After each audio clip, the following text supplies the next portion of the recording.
तो आज स्वागत करते हैं डे 3 के साथ। तो चलते हैं, हम आपको डे 3 में क्या पढ़ाएंगे। हमने आपको डे 1 डे 2 तो पढ़ा दिया है, वो भी पढ़ा है चैप्टर 4 का, जिसका नाम है, यहाँ पर देखिए, यहाँ पर मैंने लिखा भी है चैप्टर 4, जिसका नाम है डी एंड एफ ब्लॉक के तत्व एलिमेंट। हमने डे 2 और डे 1 पढ़ा दिया है, जिसमें हमने आपको कुछ प्रश्न करवा दिए हैं और कुछ रह गए हैं, जो कि हम आपको इस क्लास में करवा देंगे। जो रह जाएंगे वो बची कुछ ही क्लासों में हम आपको करवा देंगे। लेकिन आपको ये वाला जो मैं आपको टॉपिक बता रही हूँ, परिरक्षण प्रभाव, ये बहुत ही ज़्यादा महत्वपूर्ण है, जो कि आपके पेपर में आ सकता है। तो आप इसे बिल्कुल भी इग्नोर मत करना। इसको स्टार्ट करने से पहले, सबसे पहले, अगर आपने हमारी वीडियो को लाइक और सब्सक्राइब नहीं किया है तो सबसे पहले जाकर उसे कर लें। हमारे चैनल का नाम है टाई ज्ञान 12th, जिसमें हम आपको 3 सब्जेक्ट पढ़ाएंगे। फ़िलहाल ही हम आपको सिर्फ 2 सब्जेक्ट पढ़ा रहे हैं। तो चलते हैं टॉपिक की ओर। टॉपिक में क्या है, तो टॉपिक दिया गया है परिरक्षण प्रभाव, जिसको इंग्लिश में कहेंगे शील्डिंग इफेक्ट। क्या कहते हैं? Shielding effect. अब इसकी परिभाषा लिखी है, किसी परमाणु में प्रभावी नाभिकीय आकर्षण, जो प्रभावी नाभिकीय आकर्षण को आंतरिक कोशों के द्वारा बाह्य कोश तक पहुंचने से रोकने वाले प्रभाव को क्या कहेंगे? Shielding effect. ठीक है, जो परमाणु है, नाभिकीय आकर्षण है, उसमें जब प्रभावी नाभिकीय आकर्षण को जो आंतरिक और बाह्य कोश से पहुंचने से जो प्रभाव रोकता है, जो इफेक्ट रोकता है, उसको ही हम क्या कहेंगे? परिरक्षण प्रभाव कहते हैं। अब इसको दूसरी तरीका से भी लिख सकते हैं।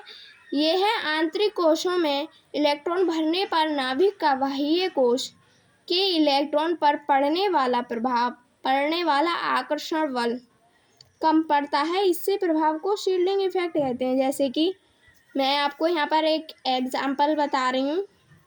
जैसे कि यहाँ पर ये क्या है, एक नाभिक है जिसमें क्या है, इलेक्ट्रॉन है और प्रोटॉन है। इसके ऊपर क्या होती हैं? ये कक्षाएं होती हैं। क्या होती हैं? कक्षाएं, मतलब बहुत सारी, जिसको हम कोश कहते हैं, जिसको कहते हैं SPDF, उन कोशों को कहते हैं। और उसमें ही इलेक्ट्रॉन भरे जाते हैं। इनमें क्या होते हैं? इन कक्षाओं में इलेक्ट्रॉन मूवमेंट कर रहे होते हैं। क्या? इलेक्ट्रॉन। जब ये दूर रहेंगे इलेक्ट्रॉन, तो इससे इसका अट्रैक्शन बहुत ही कम पड़ता है। इसी को ही क्या कहेंगे? शील्डिंग इफेक्ट कहते हैं। और जो धोरे रहते हैं इलेक्ट्रॉन, उससे पास में पड़ता है, इसलिए इन्हें ना जल्दी खींच लेती है अपनी ओर। क्या कर लेता है? अट्रैक्ट कर लेता है। तो यहाँ पर लिखा है ना, इसी प्रभाव को क्या कहते हैं?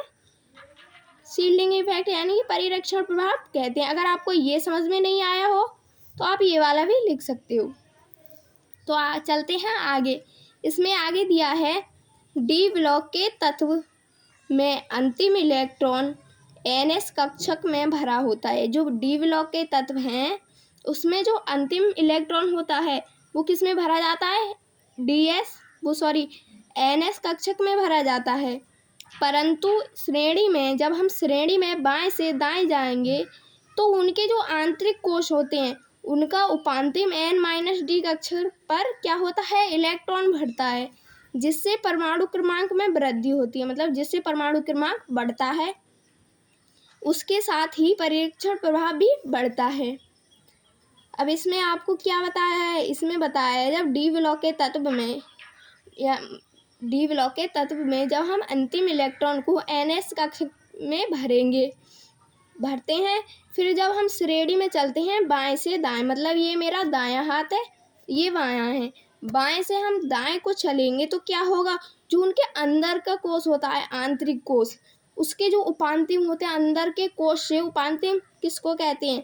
जो अंदर का कोश होता है, उससे आगे वाले को क्या कहते हैं? उपांतिम कोश के क्या भरते हैं? N-1D कक्षक में इलेक्ट्रॉन भरता है, जिसके साथ ही परमाणु क्रमांक भी बढ़ता है और परिरक्षण प्रभाव भी बढ़ता है। अब चलते हैं आगे। इसमें आगे क्या दिया है, उम्मीद है आपको यहाँ तक समझ में आ गया होगा। जो शील्डिंग इफेक्ट बताया है, ये आपके पेपर में 2 या 3 नंबर में आ सकता है, तो आप इसे ज़रूर ही याद कर लेना। अब चलते हैं आगे। इसमें आगे क्या दिया गया है? इसमें दिया गया है आयनन एंथैल्पी और आयनन ऊर्जा। अब इसमें देखते हैं आयनन एंथैल्पी और आयनन ऊर्जा क्या है।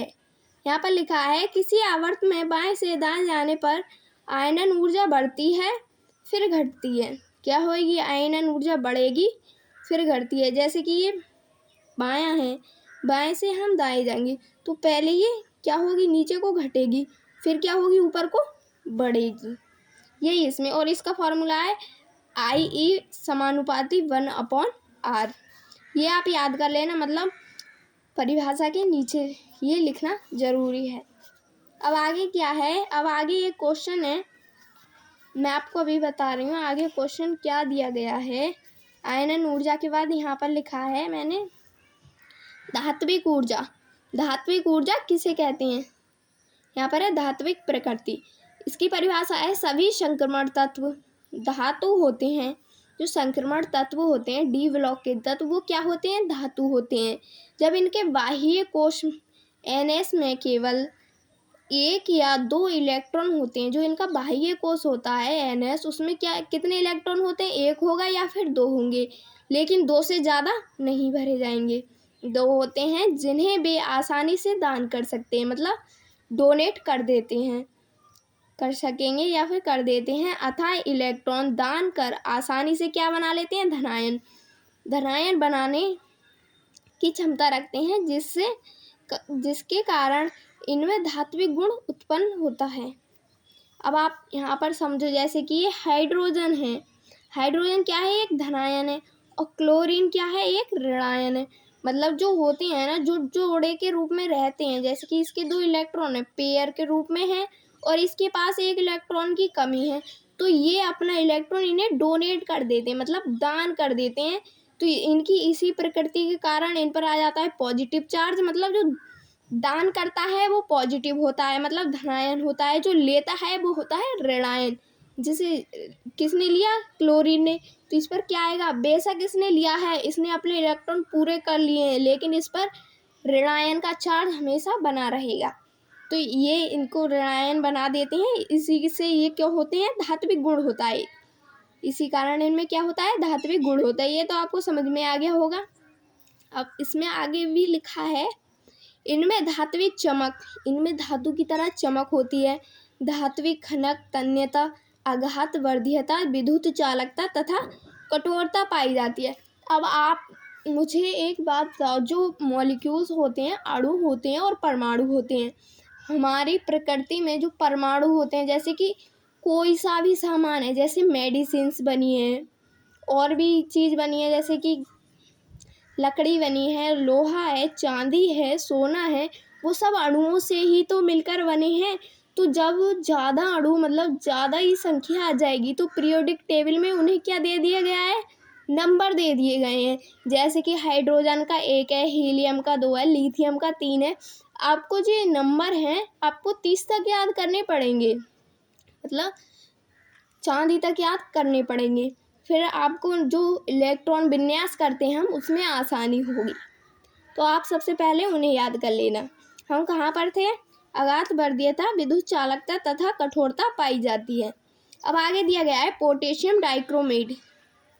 पोटेशियम डाइक्रोमेट ये अगला टॉपिक है, आप इसे पढ़ लेना, मैं पढ़ा रही हूँ। K2Cr2O7, ये क्या है? इसका फॉर्मूला है। के को बोलते हैं पोटेशियम। जब Cr2 होगा तो 2 होंगे तो डाई बोलेंगे। पोटेशियम डाइक्रोमेट, ये इसका फॉर्मूला है, ये आप ये समझो। अब इसकी एक बनाने की विधि भी होती है। इसकी बनाने की विधि में लिखा है पोटेशियम डाइक्रोमेट को क्रोमाइड अयस्क FeCr2O4 या FeOCrO3 से प्राप्त किया जाता है।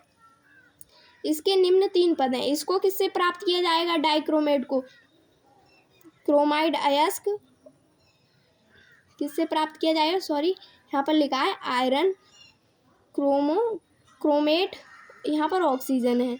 ये अयस्क ही है, इसका क्रोमाइड अयस्क है ये वाला, और ये वाला भी। इससे क्या होगा? इसे प्राप्त किया जाएगा डाइक्रोमेट को। इसके निम्न 3 पद होते हैं, मतलब इसको बनाने के 3 पद होते हैं। ये 3 पद में बनाया जाता है। यहाँ पर इसका पहला पद लिखा है, यहाँ पर देखो, ये है सोडियम क्रोमेट बनाना। सबसे पहले हम क्या करेंगे? सोडियम क्रोमेट बनाएंगे। सोडियम क्रोमेट का फॉर्मूला है Na2Cr2O7। क्या बनाएंगे हम? सोडियम क्रोमेट बनाएंगे। तो इसकी परिभाषा में लिखा है क्रोमाइड अयस्क, ये तो बना है क्रोमाइड अयस्क को बारीक पीसकर सोडियम कार्बोनेट का फॉर्मूला है Na2CO3। सोडियम कार्बोनेट और अनभुंजे चूने के साथ CaO कैल्शियम ऑक्साइड परावर्तनी भट्टी में वायु की अधिकता में भर्जन करते हैं, मतलब उसे डालते हैं, मतलब गर्म करते हैं। करने पर सोडियम क्रोमेट बनता है। क्या बनता है? सोडियम क्रोमेट, जिसका फॉर्मूला मैंने यहाँ पर लिखा है। अब चलते हैं आगे। इसमें आगे किया दिया गया है। आज की ये वीडियो थोड़ी लंबी हो जाएगी, लेकिन आप चिंता मत करना, ये आपके पेपर में आएंगे और ज़रूर आएंगे। तो इसकी एक फॉर्मूला भी है, मतलब कैसे बनेगा। ये तो वही है अयस्क 4FeO Cr2O3 प्लस इसकी किससे कराएंगे? ऑक्सीजन से क्रिया कराएंगे। तो क्या बनेगा? देखो ये जो रिएक्शंस हैं ये समझने वाली नहीं है, ये तो सिर्फ और सिर्फ आपको याद ही करनी पड़ेंगी। और जो ऑर्गेनिक केमिस्ट्री में होती हैं, जैसे कि कंपाउंड में होती हैं, वो बहुत ही ज़्यादा सिंपल होती हैं, वो आपको पढ़ते पढ़ते ही याद हो जाएंगी, लेकिन आपको ये वाली याद ही करनी पड़ेंगी। तो क्या बना इससे? 2Fe2O3 Cr2 4O2। अब यहाँ पर आप समझना 4F ही है, तो यहाँ पर 2 दूनी 4 हो गए, ठीक है। यहाँ पर O3 ये वाला O3 हो गया। अब Cr2 ये Cr2 हो गए। अब 4 यहाँ नहीं है, वो कर यहाँ आ गए 4O2। आप इसको ऐसे ही समझ लेना, लेकिन ये याद करने वाली रिएक्शंस हैं। तो दूसरी रिएक्शन है Cr2O3 plus Na2 sodium carbonate, जो मैंने आपको बताया था, उसके साथ किससे? ऑक्सीजन से क्रिया करेंगे। क्या बनेगा? ये आ गया 2Na2, ठीक है। फिर है CrO4। यहाँ पर Cr2 है तो एक ही लिया है CrO4, एक O मतलब 3 O इसके और एक O इसका, कितने हो गए? Cr4। अब यहाँ पर क्या बचा? 2CO2, 2 दूनी 4 हो गए। फिर यहाँ पर हम कहाँ से लाए? यहाँ पर 2 बचे और यहाँ पर 2, तो यहाँ पर गुणे में लिख दिए 2, फिर 2 और 2 कितने हो गए? 4। आप इसे ऐसे करके भी समझ सकते हैं। अब आगे लिखा है क्रिया से प्राप्त अवक्षेप को जल में घोलने पर जो प्राप्त होगा, जिसको क्या कहेंगे? अवक्षेप। इसको क्या करेंगे? जल में घोलने पर सोडियम क्रोमेट का विलयन प्राप्त होगा। अब किसका होगा? इसी का ही तो होता है, सोडियम क्रोमेट का विलयन प्राप्त होता है, जिसे छानने पर फेरिक ऑक्साइड अलग हो जाता है।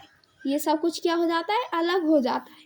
अब इसकी दूसरी वो है बनाने की विधि, हमने आपको पहली पढ़ा दी है। पहली ये है सोडियम क्रोमेट बनाना। अब सोडियम क्रोमेट बना दिया है। अब दूसरी विधि है सोडियम क्रोमेट से सोडियम डाइक्रोमेट बनाना। हमने सोडियम क्रोमेट तो बना दिया है, लेकिन अब हम क्या बनाएंगे? Sodium dichromate. अब इसको स्टार्ट करते हैं। क्या लिखा है इसकी परिभाषा में?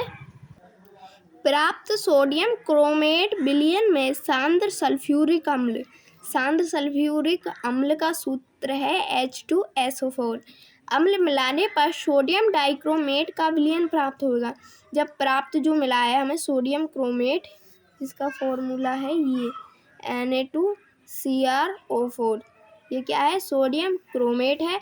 और जो मैंने आपको पीछे बताया था वो है सोडियम डाइक्रोमेट। ये क्या है? Sodium dichromate. ये है सोडियम डाइक्रोमेट और ये है सोडियम क्रोमेट। क्या है? ये हमें प्राप्त हुआ है। अब यहाँ पर इसकी रिएक्शन दी गई है Na2CrO4। ये क्या है? एक पीला विलयन है। इसके साथ क्या कर रहे हैं? सल्फ्यूरिक अम्ल के साथ क्रिया कर रहे हैं इसकी, तब क्या प्राप्त होगा? Na2Cr2O7। ये है ना सोडियम डाइक्रोमेट, ये इसका फॉर्मूला है Na2Cr2O7 प्लस क्या बनेगा? Na2SO4 plus H2O। अब यहाँ पर है Na2, ये हो गया Na2। मतलब ये रिएक्शंस आपको याद ही करनी पड़ेंगी, मतलब इससे ये बनता तो है लेकिन ये समझ में नहीं आता है, पता नहीं कैसे कैसे करके बना देते हैं। तो आपको ये इनऑर्गेनिक केमिस्ट्री है, इस वजह से इसकी रिएक्शन ज़्यादा ही कठिन है। तो कौन सा रंग हुआ इस विलयन का? नारंगी रंग हुआ। जो ऑर्गेनिक केमिस्ट्री होती हैं वो आसान होती हैं, उन्हें हम समझ सकते हैं। तो चलते हैं आगे। आगे क्या दिया गया है? आगे दिया गया है प्राप्त विलयन का सांद्रण करने पर जो विलयन प्राप्त हुआ है नारंगी कलर का, उसको सांद्र करेंगे, उसको कॉन्सेंट्रेशन करेंगे पर क्या होगा? सोडियम सल्फेट का क्रिस्टल पृथक हो जाता है। जो सोडियम सल्फेट है उसका क्रिस्टल पृथक हो जाता है, जिससे छानकर अलग कर देते हैं द्रव को, जिसमें सोडियम डाइक्रोमेट, जो ये है ना द्रव सोडियम डाइक्रोमेट, द्रव को जिसमें सोडियम डाइक्रोमेट का क्रिस्टल प्राप्त होता है। अब यहाँ पर इसका ये फॉर्मूला भी लिखा है, यहाँ पर पानी का भी लिखा है। उम्मीद है आपको ये समझ में आ गया होगा। देखो आपको ये रिएक्शंस जो मैंने बताई हैं ये वाली समझ में आ गई होगी, ये आ गई होगी, क्योंकि ये मैंने आपको ऐसे ही समझा दिए, मतलब इनसे जो बन गए हैं ना इस वजह से। लेकिन आपको ये जो रिएक्शंस है ये आपको लिखनी ही पड़ेगी, तभी जाकर आपके समझ में आएगी। तो उम्मीद है आपको ये समझ में आ गया होगा। दूसरा भी समझ में आ गई होगी इनकी बनाने की विधि, और ये पहली भी आ गई होगी पोटेशियम डाइक्रोमेट की। इसकी एक विधि और रह गई है, वो मैं आपको कल की वीडियो में बता दूंगी। मैंने इस वीडियो में इसलिए नहीं बताई क्योंकि ये वीडियो पहले से ही लंबी हो चुकी है। अगर मैं आपको वो और बता देती तो और भी लंबी हो जाती। तो ठीक है, अब हम आपको कल बताएंगे उसमें। अगर आपको हमारा चैनल अच्छा लगे, हमारी वीडियोस अच्छी लगे, तो प्लीज़ हमारे चैनल को लाइक और सब्सक्राइब कर देना। Thank you.